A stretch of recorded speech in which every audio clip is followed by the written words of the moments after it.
One, welcome back to my channel with love Swathi. ഒരുപാട് നാളായി നമ്മൾ കണ്ടിട്ട്, എല്ലാവർക്കും സുഖമാണെന്ന് ഞാൻ വിശ്വസിക്കുന്നു. അപ്പോൾ ഇന്ന് എൻ്റെ വീഡിയോയിൽ എൻ്റെ കൂടെ ഉള്ളത് വളരെ യങ്ങായ, ചാമിങ് ആയ, വളരെ ബ്യൂട്ടിഫുൾ ആയിട്ടുള്ളൊരു കുട്ടിയാണ്. അത് നമ്മുടെ മാളവിക മേനോനാണ്. അപ്പോൾ മാളവികയ്ക്ക് എന്താ പറയാനുള്ളത് നമുക്ക് നോക്കാം. Let's get started.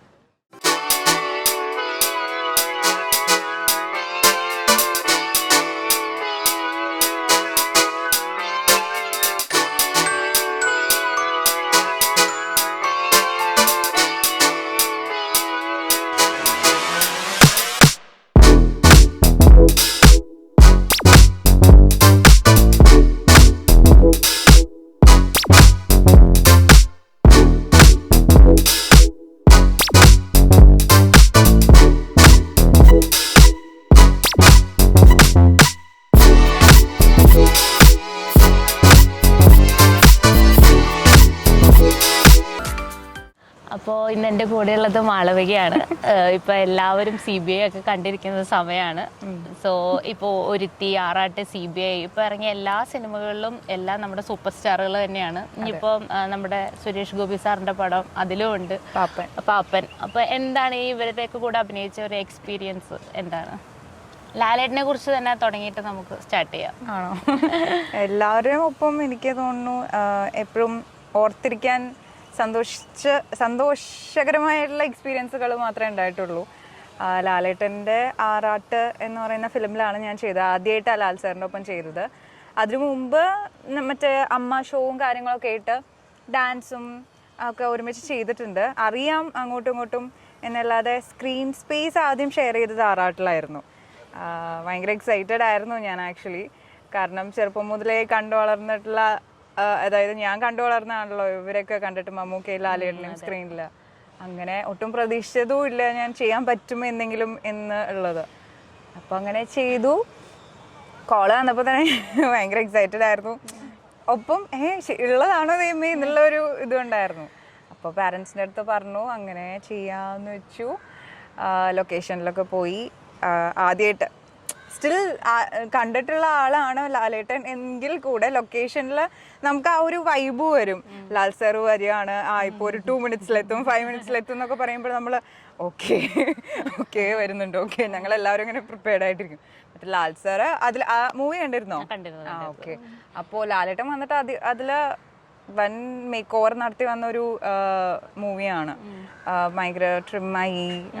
പിന്നെ അതിലെ ലാൽ സാറിൻ്റെ കോസ്റ്റ്യൂംസ് ഒക്കെ എനിക്ക് തോന്നുന്നു ഇപ്പോഴും ആൾക്കാരുടെ അടുത്ത് പറയുന്നുണ്ട്, അതിഗംഭീരമായിരുന്നു. കാരണം എല്ലാ ഡിഫറെൻറ്റ് കളേഴ്സ്, നമ്മളൊന്നും അങ്ങനത്തെ കളേഴ്സ് ഇങ്ങനെയൊക്കെ ഉണ്ടോ എന്നുള്ളത് നമ്മൾ നേരിട്ട് കണ്ടിട്ടില്ല. അപ്പോൾ അടിപൊളിയായിരുന്നു ലാലേട്ടനെ കാണാനും. അപ്പോൾ ഒരു എന്താ പറയുക, ഒരു ഗൂസ്മ ഫീലിംഗ് ആയിരുന്നു മൂവിയിൽ വെച്ച് അങ്ങനെ കാണാൻ പറ്റിയിട്ട് ലാലേട്ടനെ. അത് കഴിഞ്ഞിട്ട് പിന്നെ മമ്മൂക്ക, CBI അതെങ്ങനെയായിരുന്നു? പേടിയായിരുന്നോ ഇതുപോലെ തന്നെ ഒരു? ഇല്ല, അതിപ്പോ എങ്ങനെയാ പറയണ്ടത് വെച്ചാൽ, മമ്മൂക്കയായിട്ട് എനിക്ക് CBI മൂവി കണ്ടിട്ടില്ലല്ലോ. എനിക്ക് സീക്വൻസ് ഇല്ല ഒരുമിച്ച്. ഞാനൊരു IPS സ്റ്റുഡൻ്റ് ആയിട്ടാണ് ചെയ്തിട്ടുള്ളത്. പക്ഷെ ഇതിനെല്ലാം മുമ്പ് മാമാങ്കം എന്ന് പറഞ്ഞൊരു സംഭവമുണ്ട്. അപ്പോൾ അന്ന് ലൊക്കേഷനിൽ അത്യാവശ്യം ഞാൻ കണ്ടു, സംസാരിച്ചിട്ടുണ്ട്, അങ്ങനെ കുറച്ച് ടൈം സ്പെൻഡ് ആയിട്ടുണ്ട്. അപ്പോൾ CBI എനിക്ക് ഒരുമിച്ചുണ്ടായിരുന്നില്ല, പക്ഷെ ഓൾറെഡി ഒരു എക്സ്പീരിയൻസ് എനിക്ക് അവിടെ കിടക്കുന്നുണ്ട്. അതുകൊണ്ട് മമ്മൂക്കെ അറിയാം എങ്ങനെയാണ് ഉള്ളത്. മമ്മൂക്കെ എന്താ പറയാ, ലൊക്കേഷനിലിരുന്ന് വെറുതെ കാണാൻ തന്നെ ഒരു രസം. എനിക്ക് ഒന്നും ചെയ്യാനില്ലെങ്കിലും അടുത്തുണ്ടല്ലോ, ഇങ്ങനെ നോക്കിയിരിക്കാലോ. ഈ പറഞ്ഞ പോലെ മമ്മൂക്ക എങ്ങനെ അടുത്ത് വരുമ്പോൾ അറിയാണ്ട് നമ്മളിങ്ങനെ ഏറ്റു പോവും. അപ്പോൾ മമ്മൂക്ക ഞാൻ എന്താ തവണ മമ്മൂക്ക അപ്പുറത്തെ റൂമിൽ ഷോട്ട് കഴിഞ്ഞിട്ട് ഇങ്ങോട്ട് വരിക്കും. ഞങ്ങളിവിടെ വെയിറ്റ് ചെയ്തിരിക്കും ഞങ്ങളുടെ ഷോട്ടിന്, കുറച്ച് എല്ലാവരും ആർട്ടിസ്റ്റൊക്കെ. അപ്പോൾ മമ്മൂക്ക ഇതിൽ കൂടെയാണ് ക്രോസ് ചെയ്ത് മമ്മൂക്കയുടെ റൂമിലേക്ക് പോകേണ്ടത്. അപ്പം ഞാനിങ്ങനെ മമ്മൂക്ക ഷോട്ട് കഴിഞ്ഞ് എപ്പോൾ വരുമ്പോഴും ഞാനിങ്ങനെ ഇരിക്കും. ലാസ്റ്റ് മമ്മൂക്ക ഇരുന്നോ ഇരിക്കണ്ട. സോ എന്താ പറയുക, ഭയങ്കര സിമ്പിൾ, ഭയങ്കര ഹമ്പിളായിട്ടുള്ളൊരു പേഴ്സണാലിറ്റിയാണ് മമ്മൂക്കയുടെ. ഇനിയും ചെയ്യണം ആക്ച്വലി. എനിക്ക് CBI ഒരുമിച്ചില്ലാത്തതിന്റെ വിഷമം ഇപ്പോഴും തീർന്നിട്ടില്ലോ. സാരമില്ല, പെട്ടെന്ന് തന്നെ വന്നോളൂ അടുത്ത മൂവി. അത് കഴിഞ്ഞിട്ട് ഒരുത്തിയിലും ചെറിയൊരു വേഷമാണെങ്കിലും എന്താ പറയാ, ഒരുത്തിയില് സത്യം പറഞ്ഞു കഴിഞ്ഞാൽ കൊറോണ ടൈമിൽ ഞാനിങ്ങനെ വെറുതെ ഇരുന്നപ്പോൾ ചെന്ന് ചെയ്തൊരു ഫിലിമാണ്. എൻ്റെ അടുത്ത് പറഞ്ഞിരുന്നു, സുരേഷ് ബാബു ചേട്ടനായിരുന്നു അതിൽ സ്ക്രിപ്റ്റ് ചെയ്തിരുന്നത്, പിന്നെ VKP സാറും. അപ്പോൾ അവർ രണ്ടുപേരും പറഞ്ഞു ചെയ്യണ്ട, നമുക്ക് വേറെ നല്ലൊരു ഫിലിം ചെയ്താൽ മതി, ഈ ക്യാരക്ടർ ചെയ്യണമെന്നില്ല എന്ന്. പിന്നെ ഞാൻ പറഞ്ഞു ഇല്ല, ഞാൻ കുറേ നാളായില്ല ഫിലിമൊക്കെ ചെയ്തിട്ട്, ഞാൻ എന്തായാലും വരാൻ ചെയ്യാം എന്നുള്ള രീതിയിൽ ഞാൻ ചെന്ന് ചെയ്യുമായിരുന്നു. അതും എടുത്തു പറയാൻ തക്ക ഒന്നുമില്ല ആ ക്യാരക്ടറിൽ. ജസ്റ്റ് ഒരു സിസ്റ്റർ ക്യാരക്ടർ ആയിരുന്നു നഴ്സിൻ്റെ അതിൽ. പിന്നെ നവ്യ ചേച്ചിയുടെ കംബാക്ക് ഫിലിമാണ്. സോ ഐ വാസ് ലൈക്ക് എനിക്ക് ചെയ്യണം, ഞാൻ തന്നെ നിർബന്ധം പിടിച്ച് ചെന്ന് ചെയ്തതാണ്. ഓക്കെ. അപ്പോൾ ഇതുപോലെ ഇങ്ങനെ ചെറിയ ചെറിയ വേഷങ്ങളാണല്ലോ ഇതിലെല്ലാം ചെയ്തിരുന്നത്. അപ്പോൾ ആൾക്കാരിങ്ങനെ കമൻറ്റ് ചെയ്യുകയും പറയുകയൊക്കെ ചെയ്തില്ലേ, എന്തുകൊണ്ടാണ് മാളവിക ഇങ്ങനെ ചെറിയ ചെറിയ വേഷങ്ങൾ ചെയ്യുന്നത്, ഇമ്പോർട്ടൻ്റ് ആയിട്ടുള്ള ക്യാരക്ടർ റോൾസ് ചെയ്യാൻ സമയമായിട്ടില്ലേ, അങ്ങനെയൊക്കെ ചോദിക്കുമ്പോൾ എന്താ ഒരു ഫീലിങ്സ് വരാറ്? അവർ ചോദിക്കുമ്പോൾ എനിക്കും എവിടെയോ ഒരു ക്വസ്റ്റ്യൻ മാർക്ക് ഉണ്ട്, ചെയ്തുകൂടെ, ചെയ്യണമല്ലോ എന്നുള്ളത്. ക്വസ്റ്റ്യൻ മാർക്കിനേക്കാളും കൂടുതൽ ആഗ്രഹമാണ് ആ സമയത്ത്. ലൈക്ക് എനിക്ക് ചെയ്യണം, നല്ല ഡെപ്ത് ഫുൾ ആയിട്ടുള്ള ക്യാരക്ടേഴ്സ് ചെയ്യണം എന്ന് നല്ല ആഗ്രഹമുണ്ട്. ചില ആൾക്കാർ അത് ചോദിക്കുന്ന രീതി നല്ലതാണെങ്കിൽ ഓക്കെ. പല ആൾക്കാരും പല രീതിയിലാണ് ചോദിക്കാറ്. ചിലർ വെറുതെ ഇങ്ങനെ ചൊറിയാനായിട്ട് ചോദിക്കുന്നവരുണ്ട്. എനിക്ക് അവരെയൊന്നും വലിയ താല്പര്യമൊന്നുമില്ല. ബട്ട് നല്ലത് ആഗ്രഹിക്കുക, നമുക്ക് നല്ലത് വരണം, അല്ലെങ്കിൽ തെറ്റ് കാണിച്ചു തരിക, നല്ല രീതിയിൽ പറയുകയാണെങ്കിൽ ഓക്കെ, ആ ഒരു സെൻസിൽ ഞാൻ എടുക്കും. ചിലരുണ്ട്, ഇപ്പൊ ഇന്നലെയും മിഞ്ഞാന്നായിട്ട് കൂടെ ഞാൻ കണ്ടുകൊണ്ടിരിക്കുക. അപ്പോ എന്താണ്, ഇന്നലെ ഒരു കമന്റ് കണ്ടിരുന്നു, അതിന് ഞാൻ ചെന്ന് ചോദിക്കുകയും ചെയ്തിരുന്നു. എന്നിട്ട് പറഞ്ഞു ഈ മൂവിയും അതോ ഗതിയായിരുന്നു, അങ്ങനെ എന്തോ പറഞ്ഞു വന്നു. അപ്പോ ഒരു കാര്യം ചോദിക്കട്ടെ, അപ്പൊ ഞാൻ ചോദിച്ചു, അതായത് പൊറിഞ്ചുമറയും ഞാൻ ചെയ്തിട്ടുണ്ട്, ജോസഫ് ഞാൻ ചെയ്തിട്ടുണ്ട്, ഞാൻ മേരിക്കുട്ടി ഞാൻ ചെയ്തിട്ടുണ്ട്. ഇതൊക്കെ നല്ല അത്യാവശ്യം നല്ല രീതിയിൽ എത്തിപ്പെട്ട മൂവീസ് ആണ്. ഇതിലൊന്നും ഇവരെ ഞാൻ കണ്ടില്ലേ ഈ ക്വസ്റ്റ്യൻ. അതായത് മാളവിക അതിലുണ്ട്, ആ മൂവി നന്നായി എന്ന് ഞാൻ പറഞ്ഞില്ല, ആരും പറഞ്ഞില്ല. അപ്പോ അതായത് ഒരു മൂവി നന്നായി ഇല്ല എന്ന് കാണുമ്പോൾ അപ്പോൾ പെട്ടെന്ന് എല്ലാവരും ഉണർന്നു വന്ന് ഞാൻ ചെയ്തോണ്ടല്ല, അതെങ്ങനെ സംഭവിക്കും, അതെങ്ങനെ എനിക്ക് ആക്സെപ്റ്റ് ചെയ്യാൻ പറ്റും? നല്ലതില്, അതായത് നല്ല ഹിറ്റ് മൂവീസ് കൊടുത്തു, അതിൽ എല്ലാവരുടെയും ഒരു ഒത്തുചേരൽ കൊണ്ടാണല്ലോ ആ ഒരു മൂവി അങ്ങനെ ആവുന്നത്. അല്ലാണ്ട് ഇപ്പൊ ഞാൻ അതിൽ അഭിനയിച്ചിട്ടുണ്ട്, ഞാൻ കാരണമാണ് ആ മൂവി ഹിറ്റായി, അല്ലെങ്കിൽ ഞാൻ കാരണമാണ് ആ മൂവി ഫ്ലോപ്പായി എന്ന് പറയുമ്പോഴാണ് അതിലൊരു സെൻസ് ഇല്ല പറയുന്നത്. തീർച്ചയായിട്ടും. ഇപ്പൊ 916 ഫസ്റ്റ് വരുന്നത്, അതിൽ നല്ലൊരു വേഷം തന്നെ പറയാം നമുക്ക്, അനൂപേട്ടൻ്റെ ഒക്കെ കൂടെ. അതെല്ലാവർക്കും കിട്ടുന്ന ഒരു ഭാഗ്യമൊന്നുമല്ല, പക്ഷെ അതിൽ നല്ല ശ്രദ്ധിക്കപ്പെട്ടു. മാളവിക എന്ന് പറഞ്ഞ വ്യക്തി എല്ലാവരും ശ്രദ്ധിക്കപ്പെട്ടു. അതിലെ സോങ് ആയാലും എല്ലാം എല്ലാവരുടെ മനസ്സിൽ ഇപ്പോഴും ഉണ്ട്. അതെ അതെ. അത് കഴിഞ്ഞിട്ട് പിന്നെ ഈ ചെറിയ ചെറിയ ക്യാരക്ടേഴ്സിലേക്ക് ഒതുങ്ങി പോകുമ്പോഴാണ് നല്ല പോസിറ്റീവായിട്ട് ചിന്തിക്കുന്ന ആൾക്കാർ എന്തുകൊണ്ട് ഇത്രയും കാലിബർ ഉണ്ടായിട്ടും നല്ല വേഷങ്ങൾ ചെയ്യാത്തത് എന്നുള്ള രീതിയിൽ ഞാൻ ആ ഒരു സെൻസിലാണ് ചോദിച്ചത്. അല്ല, ഞാൻ കണ്ടു കമന്റ്സും, ഞാൻ കണ്ടു ഇതുപോലെ ആൾക്കാർ ഇങ്ങനെ ഇപ്പൊ CBIയുടെ ഒരു പോസ്റ്റ് ഇടുമ്പോഴാണെങ്കിലും ഇപ്പൊ ഒരു സിനിമയുടെ പ്രൊമോഷൻ ചെയ്യാൻ പോലും പറ്റാത്തൊരവസ്ഥ. അത് ഞാൻ എന്റെ കാര്യം മാത്രം പറയല്ല, എനിക്ക് തോന്നുന്നു ഇപ്പൊ സോഷ്യൽ മീഡിയ ഭയങ്കര വേസ്റ്റ് ആയി കഴിഞ്ഞു. നല്ല രീതിയിൽ ഉപയോഗിക്കുക എന്നുള്ളതിൽ എല്ലാ ആൾക്കാർ എന്താ പറയുന്ന തോട്ട്സ് ഇടുന്നത്. ആരെന്ത് പറഞ്ഞാലും അവർക്കൊരു ഫ്രീഡം ഉണ്ട്, what ever they can say എന്നുള്ള ഒരു രീതിയിൽ തോന്നിയത് അങ്ങോട്ട് അടിച്ചു വിടുക. ഉള്ളതാണോ അല്ലയോ ഒന്നും ചിന്തിക്കാണ്ട്, അത് മോശമല്ലേ? അതെ, മോശമാണ്. പോസിറ്റീവ് ആയിട്ടുള്ള കാര്യങ്ങൾക്ക് വേണ്ടി കൂടുതലും സോഷ്യൽ മീഡിയ ഉപയോഗിക്കുക, അതാണ് മെയിൻ കാര്യം. പിന്നെ നമുക്ക് ഇനി കുറച്ച് ബാക്കിലേക്ക് പോകാം. 916 വന്നതെന്ന് പറഞ്ഞല്ലോ, എങ്ങനെയാണ് ഒരു സിനിമയിലേക്കുള്ള ഒരു എൻട്രി, എങ്ങനെയായിരുന്നു അതൊന്ന് പറയാമോ? സിനിമയിലേക്ക് 2-3 എൻട്രീസ് ഉണ്ടായിരുന്നു. ഫസ്റ്റ് വന്നിട്ട് 916 അല്ല, ക്യാമറ ഞാൻ ഫേസ് ചെയ്ത സത്യം പറഞ്ഞാൽ നിദ്ര എന്ന് പറഞ്ഞ ഫിലിമാണ്, സിദ്ധാർത്ഥ് ഭരതന്റെ. അപ്പൊ അത് ഓൾറെഡി സിദ്ധു ചേട്ടനായിട്ട് ഫ്രണ്ട് ആയിരുന്നു FB-ല്. അങ്ങനെ ചുമ്മാ എൻ്റെ അടുത്ത് പറയാം, അന്നൊക്കെ ഞാൻ ചെറുതാ, സ്കൂളിലൊക്കെ പഠിക്കുന്നേ ഉള്ളൂ. അപ്പൊ എൻ്റെ അടുത്ത് പറഞ്ഞപ്പോൾ ഞാൻ ചോദിച്ചു, ഒന്നും അറിയില്ല, ഇപ്പോഴും എല്ലാം അറിഞ്ഞിട്ടെന്നല്ല, ബട്ട് സ്റ്റിൽ എന്താണ് എങ്ങനെയാണ് ഒന്നും അറിയാണ്ട് ഞാൻ എൻ്റെ ഫാമിലി ആയിട്ട് ലൊക്കേഷനിൽ ചെന്നു. അപ്പൊ എൻ്റെ അടുത്ത് പറഞ്ഞിരുന്നു, ജസ്റ്റ് നോക്കൂ, ഒരു 3 days എൻ്റെ കാര്യമുള്ളൂ, ചെയ്യാൻ താല്പര്യം ഉണ്ടെങ്കിൽ ചെയ്തോളം പറഞ്ഞു. അപ്പോൾ ചെന്ന് കണ്ടു, കുറേ ആർട്ടിസ്റ്റിനൊക്കെ കണ്ടു. അപ്പോൾ ഞാൻ ഈ പറഞ്ഞ പോലെ ആ സിനിമയിലൊക്കെ കാണുന്നൊക്കെ ആൾക്കാർ കൊള്ളാം, നല്ല രസമുണ്ട് എന്നുള്ള രീതിയിൽ, അന്ന് ഒന്നും അറിയില്ലല്ലോ, പറയുന്ന അങ്ങോട്ട് ചെയ്യുക, അത് ചെയ്തു കൊടുത്തു, അത്ര തന്നെ. അങ്ങനെ പിന്നെ ചെയ്ത ഫിലിമാണ് 916. അത് M. മോഹനൻ സാറിൻ്റെ മൂവി. അത് എനിക്ക് എങ്ങനെയോ ഡയറക്റ്റ് ഒരു റീച്ച് അങ്ങോട്ട് കിട്ടിയതാണ്. ഫോട്ടോസ് കണ്ടിട്ട് എന്നെ വിളിക്കുകയായിരുന്നു. അപ്പോൾ അതങ്ങനെ സ്റ്റാർട്ട് ചെയ്തു. അത് ഈ പറഞ്ഞ പോലെ ആ ഒരു സമയത്ത് എനിക്കും അറിയില്ലായിരുന്നു, കാരണം അത് കുറച്ച് ഹെവി ആയിട്ടുള്ള ഒരു ക്യാരക്ടറായിരുന്നു. അത് എനിക്ക് വരുന്നോ, ഞാൻ ചെയ്യുന്നോ എന്ന് ഞാൻ സ്വപ്നത്തിൽ പോലും കണ്ടിട്ടില്ല. ഡാൻസർ ആണല്ലോ, ഡാൻസ് ഏത് വയസ്സ് മുതൽ പഠിച്ചു? ഞാൻ 3 വയസ്സ് തൊട്ട് ക്ലാസിക്കൽ പഠിച്ചിട്ടുണ്ട്. പിന്നെ അത് ഓരോ കാലഘട്ടമായപ്പോൾ എന്താ പറയുക, സ്റ്റഡീസും കാര്യങ്ങളൊക്കെ ആയിട്ട് ഇടയ്ക്ക് സ്റ്റോപ്പ് ചെയ്യും, ഇടയ്ക്ക് കണ്ടിന്യൂ ചെയ്യും, അങ്ങനെയായിരുന്നു. പിന്നെ ഫിലിമൊക്കെ സ്റ്റാർട്ട് ചെയ്ത സ്റ്റേജ് ഷോസും കാര്യങ്ങളൊക്കെ ആയിട്ടാണ് ബാക്കിയുള്ള എന്താ പറയുക സ്റ്റൈൽസും ഇതൊക്കെ എനിക്ക് പഠിക്കാൻ കൂടുതൽ ഇൻട്രസ്റ്റ് ആയത്. സത്യം പറഞ്ഞാൽ ഫിലിമിൽ കയറിയതിന് ശേഷമാണ് എനിക്ക് ഡാൻസ് ഇത്രയും ഇഷ്ടമാണെന്ന് ഞാൻ മനസ്സിലാക്കിയത്.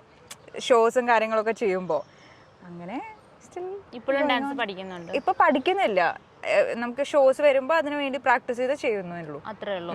ഞാൻ വിചാരിച്ചു ഡാൻസ് ബേസിലായിരിക്കും സിനിമയിലേക്ക് വന്നതെന്ന് ഞാൻ വിചാരിച്ചു. അല്ല, പലരും വിചാരിച്ചിട്ടുള്ള ഒരു കാര്യമാണ്. എനിക്ക് വന്നിട്ടുണ്ട്, ഞാൻ പഠിക്കുന്ന സമയത്തും എന്താ പറയാ ഇങ്ങനെ ചെറിയ ഇത് വന്നിട്ടുണ്ട്, നമുക്ക് ആ ഒരു കവർ ചെയ്യണം എന്നൊക്കെ പറഞ്ഞിട്ട്. അന്നൊന്നും ഞാൻ തല ആട്ടിയിട്ടേ ഇല്ല ചെയ്യാമെന്ന് പറഞ്ഞിട്ട്. ഇപ്പൊ ഇങ്ങനെ ചെറിയ ചെറിയ വേഷങ്ങളാണ് വരുന്നതെങ്കിൽ ഇപ്പം നിർത്തി പോകാം അങ്ങനെ തോന്നിയിട്ടുണ്ടോ? ഇപ്പൊ ഈ സിനിമ നമുക്ക് നിർത്താം, എല്ലാം ഇങ്ങനെ ചെറിയ ആൾക്കാർ ഇതുപോലെ കമന്റും കൂടെ ചെയ്യുമ്പോൾ ഇത് ഒരു നിർത്തി പോകാൻ മതി അങ്ങനെ തോന്നിയിട്ടുണ്ടോ എപ്പോഴെങ്കിലും?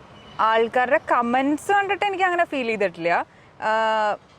ഞാൻ കുറച്ചു എനിക്ക് ആ ടൈപ്പ് ഓഫ് ക്യാരക്ടേഴ്സ് പിന്നെയും കൂടുതൽ വന്നുകൊണ്ടിരുന്നപ്പോൾ ഞാൻ വിചാരിച്ചു അങ്ങനെ എപ്പോഴും എല്ലാത്തിലും എനിക്ക് അങ്ങനെ ചെയ്യാൻ താല്പര്യമില്ലാണ്ടായി തുടങ്ങി.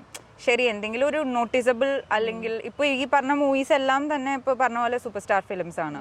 അപ്പോൾ എന്തെങ്കിലും ഒരു ഇത് വേണം ആ മൂവിയിൽ ചെയ്യുന്നതിൽ, അല്ലാതെ എല്ലാത്തിലും എനിക്കിങ്ങനെ സപ്പോർട്ടിങ് റോൾസിനെ ചെയ്യണം എന്നെനിക്കില്ല.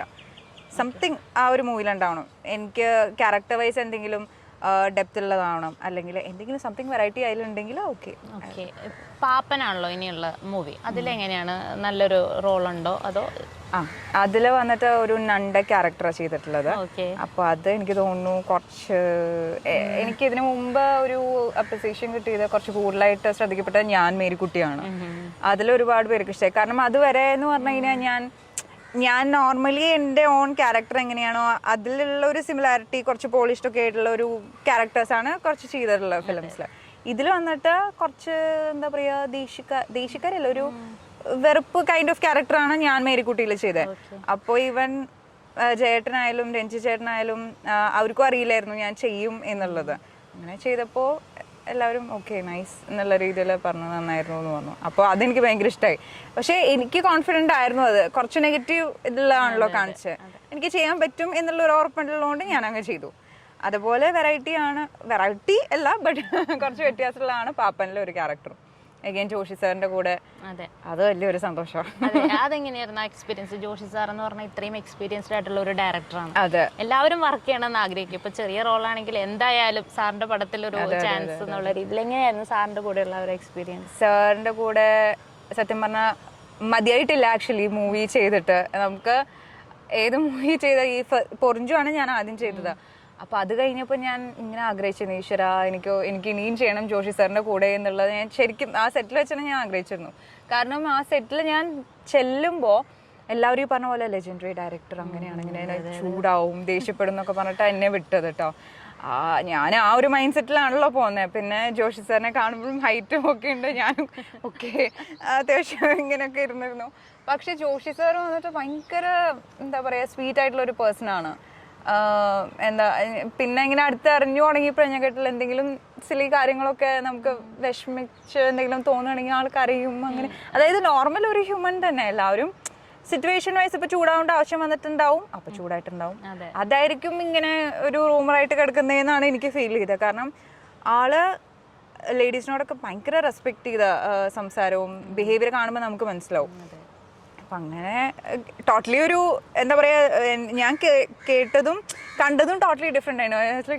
ഓക്കെ കൂൾ, അപ്പോൾ സമാധാനമായി. അത് ഫസ്റ്റ് മൂവി കഴിഞ്ഞപ്പോഴാട്ടോ. അതുവരെ അത് ആ ഒരു പേടിയിൽ തന്നെയാണ് നിന്നത്. എപ്പോഴും പേടിയില്ല എന്നല്ല, ബട്ട് കൂടുതലൊരു താല്പര്യമാണ് നമുക്ക് സാറിൻ്റെ ഒപ്പം. ഒരു പ്രൊഫഷണൽ എന്താ പറയുക സെറ്റായിരിക്കും ജോഷി സാറിൻ്റെ. അപ്പോൾ ഇനിയും ചെയ്യണം എന്നാഗ്രഹമുണ്ട്. ഇപ്പം ഈ റെസ്പെക്റ്റിൻ്റെ കാര്യം പറഞ്ഞല്ലോ, അപ്പം ഇൻഡസ്ട്രിയിൽ ഇപ്പോൾ ഒരുപാട് ഇഷ്യൂസ് ഇങ്ങനെ കണ്ടിന്യൂസ് ആയിട്ട്, അപ്പോൾ അത് സിനിമ മേഖല ആയതുകൊണ്ട് കൂടുതൽ ആൾക്കാരിലേക്ക് അറിയുന്നുള്ളൂ. പൊതുവെ എല്ലാ മേഖലകളിലും ഉണ്ട് ഈ പ്രശ്നം. ഇപ്പോൾ അബ്യൂസസ് വെർബലായാലും ഫിസിക്കലായാലും അതിൻ്റെ ഒരു ടോപ്പിക് ഇപ്പോൾ ഭയങ്കരമായിട്ടും ചർച്ചയിലുണ്ട് സോഷ്യൽ മീഡിയയിൽ മൊത്തം.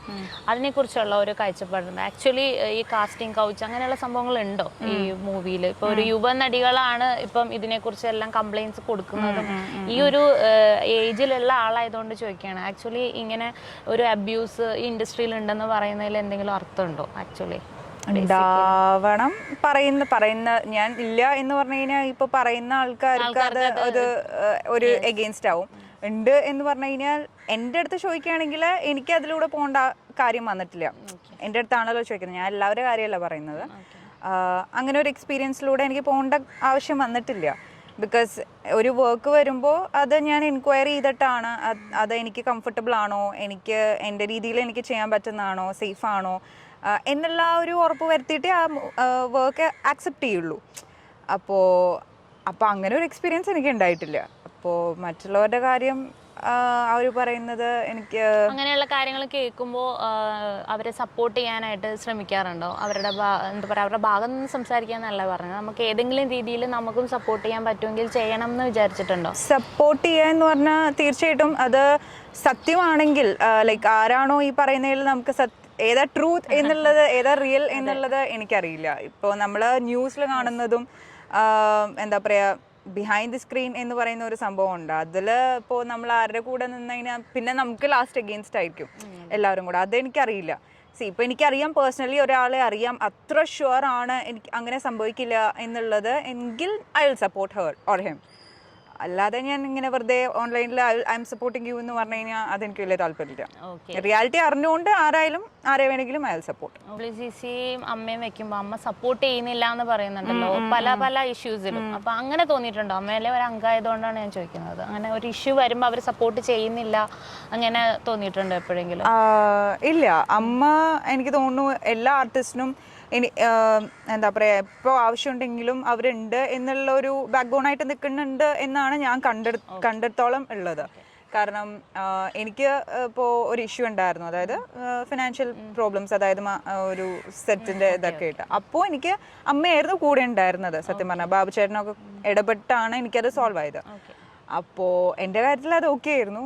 ഇപ്പോൾ ഈ പറഞ്ഞ കാര്യത്തിൽ എനിക്ക് തോന്നുന്നു എല്ലാവർക്കും അത് യോജിക്കാൻ പറ്റുന്നതായിരിക്കും. കാരണം റിയൽ എന്താണ് എന്നുള്ളത് അറിയുകയാണെങ്കിൽ ദേ വിൽ ബി സപ്പോർട്ടിങ് ആർക്കാണോ ആ ഒരു ആവശ്യമുള്ളത് എന്ന് തോന്നുന്നു. ഓക്കെ, അപ്പോൾ നമ്മൾ ഭയങ്കര സീരിയസ് ആയ ടോപ്പിക്കിലേക്കൊന്നും പോകണ്ട, ജസ്റ്റ് ചോദിച്ചു എന്നേ ഉള്ളൂ. ഒരു പോയിന്റ് ഓഫ് വ്യൂ അറിയാൻ വേണ്ടിയിട്ട് ചോദിച്ചു എന്നേ ഉള്ളൂ.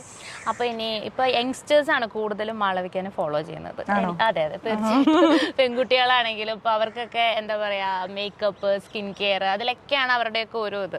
അപ്പോൾ ഈ എല്ലാവരും ആർട്ടിസ്റ്റുകൾ, അവർ ആരാധിക്കുന്ന ആൾക്കാരുടെ ഒരു സ്കിൻ കെയർ സീക്രറ്റ്സ് അതൊക്കെ അറിയാനായിട്ട് ഭയങ്കര ആഗ്രഹമുണ്ടോ? അപ്പോൾ ഒരു മാളവികയുടെ ഒരു സ്കിൻ കെയർ സീക്രറ്റ്സ് എന്തെങ്കിലും ഷെയർ ചെയ്യാനുണ്ടോ ഇപ്പോഴത്തെ ഫാൻസിനോട്? കെയർ സീക്രറ്റ്സോ? അങ്ങനെ വലിയ സീക്രറ്റ്സ് ഒന്നും ഇല്ല. നോർമലി ഞാൻ നാച്ചുറൽ രീതിയിൽ ആണ് കൂടുതൽ പോവാറുള്ളത്. കാരണം ഇപ്പം ഞാൻ ആദ്യം നമ്മളിതിൻ്റെ തുടങ്ങുന്നതിന് മുമ്പ് സംസാരിച്ച പോലെ ഞാൻ ഫിലിമിൽ ഞങ്ങൾ ഇടയ്ക്ക് ഞാനും അമ്മ ഇടയ്ക്ക് സംസാരിക്കാറുള്ള ഒരു കാര്യം, അതായത് ഫിലിമിൽ വന്നു കഴിഞ്ഞാൽ എല്ലാവരും ഇങ്ങനെ നന്നായി വരുന്നതാണ് കണ്ടിട്ടുള്ളത്. ഞാൻ ഫിലിമിൽ വരുന്നതിന് മുമ്പ് ആക്ച്വലി കുറച്ച് നല്ല സ്കിന്നും മുടിയൊക്കെ ഉണ്ടായിരുന്നു. ഇവിടെ വന്ന ഹീറ്റും ഇത് പിന്നെ പല സ്ഥലങ്ങളിൽ പോയി അവിടുത്തെ വെള്ളവും അതൊക്കെ ഉപയോഗിച്ച് ഓൾമോസ്റ്റ് ഇപ്പം മേക്കപ്പ് ഒക്കെ എനിക്ക് സെറ്റായി തുടങ്ങി. സ്കിന്നൊക്കെ ഡാമേജ്ഡ് ആയപ്പോൾ ആക്ച്വലി ഇപ്പോഴാണ് സ്കിൻ കെയർ ആവശ്യമുള്ളത്, അത്ര നാളും ആവശ്യം വന്നിരുന്നില്ലല്ലോ. സത്യം. പിന്നെ ഇപ്പോൾ നമുക്ക് എന്താ പറയുക ക്ലിനിക്സ് നമുക്ക് ഒരുപാടുണ്ട് ഇപ്പോൾ അവൈലബിൾ ആയിട്ട് കൊച്ചിയിൽ തന്നെ. അപ്പോൾ അങ്ങനെ ആരെ വേണമെങ്കിലും കൺസൾട്ട് ചെയ്യാം. അത്യാവശ്യം ട്രസ്റ്റ് വർത്തി ആയിട്ടുള്ള ഡോക്ടേഴ്സ് ഉണ്ട്, നല്ല ഫ്രണ്ട്ലി ആയിട്ടുള്ള ഡോക്ടേഴ്സ് ഉണ്ട്. അപ്പോൾ നമ്മളുടെ ഞാൻ ഈ പറഞ്ഞ പോലെ എപ്പോഴോ തമിഴ്നാട്ടിൽ എപ്പോഴോ പോയിട്ട് എനിക്ക് നല്ല ഡാമേജ് ആയി, സ്കിൻ ബേൺ ഔട്ട് ആയി ശരിക്കും. അപ്പോൾ അങ്ങനെ വന്നു കൺസൾട്ട് ചെയ്തിരുന്നു. അവർ അതിനുള്ള എന്താ പറയുക പ്രോഡക്ട്സ് തരും, നമ്മൾ അതനുസരിച്ച് യൂസ് ചെയ്യുക, അത്രേ ഉള്ളൂ. പിന്നെ എന്താ പറയുക വീട്ടിൽ നിൽക്കുമ്പോൾ ഞാനിപ്പോൾ ഹണി അതേപോലെ ഫ്രൂട്ട്സ് കഴിക്കും. ഹണിയൊക്കെ എനിക്ക് എൻ്റെ സ്കിൻ കുറച്ച് നോർമൽ ടു ഡ്രൈ സ്കിന്നാണ്. അപ്പോൾ എനിക്ക് എല്ലാം അപ്ലൈ ചെയ്യലും നടക്കില്ല, സെൻസിറ്റീവും ആണ് അറ്റ് ദി സെയിം ടൈം. അപ്പോൾ വലിയ കുഴപ്പമില്ലാത്ത സേഫ് ആയിട്ടുള്ള സംഭവങ്ങളൊക്കെ ഞാൻ അപ്ലൈ ചെയ്യും, ഹണി, ലൈം അതൊക്കെ. ഓക്കെ, ഞാനിത് ചോദിച്ചത് കമന്റ്സിൽ എല്ലാവരും ചോദിക്കുന്ന യൂഷ്വലി ഇതാണ്, ആർട്ടിസ്റ്റുകളുടെ സ്കിൻ കെയർ, അവരുടെ മേക്കപ്പ് ലുക്ക്.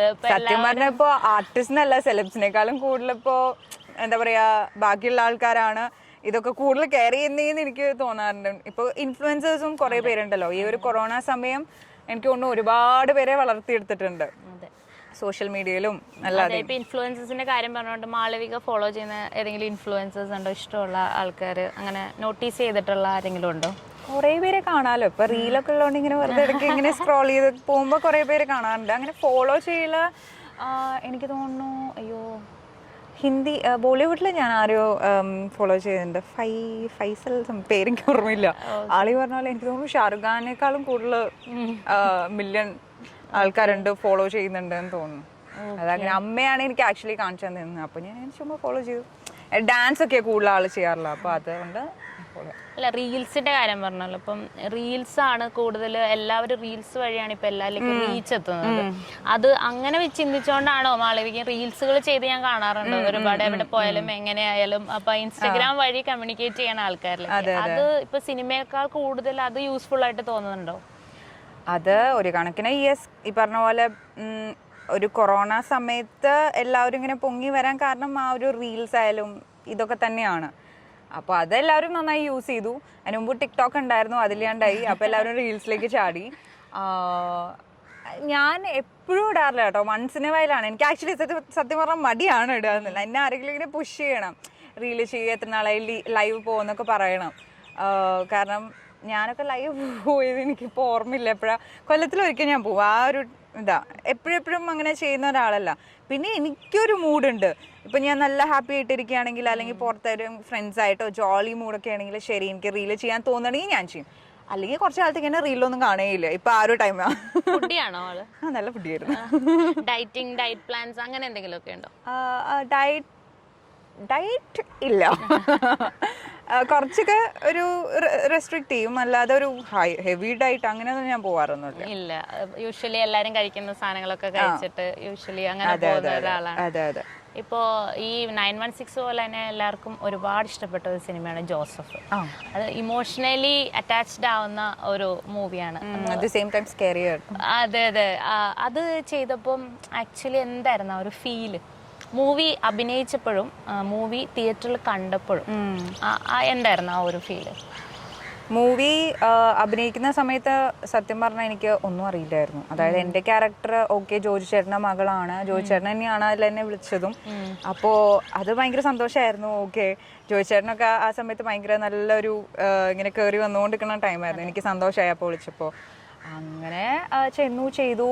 ഇങ്ങനത്തെ ഒരു ഷാഡി ടൈപ്പ് ഓഫ് ക്യാരക്ടറാണ് അച്ഛൻ എന്നുള്ള രീതിയിലൊക്കെ എനിക്ക് പറഞ്ഞു തന്നിരുന്നു പപ്പൻ സാറും ജോജു ചേട്ടനും. അപ്പോൾ അതനുസരിച്ച് ഞാൻ ചെയ്തു.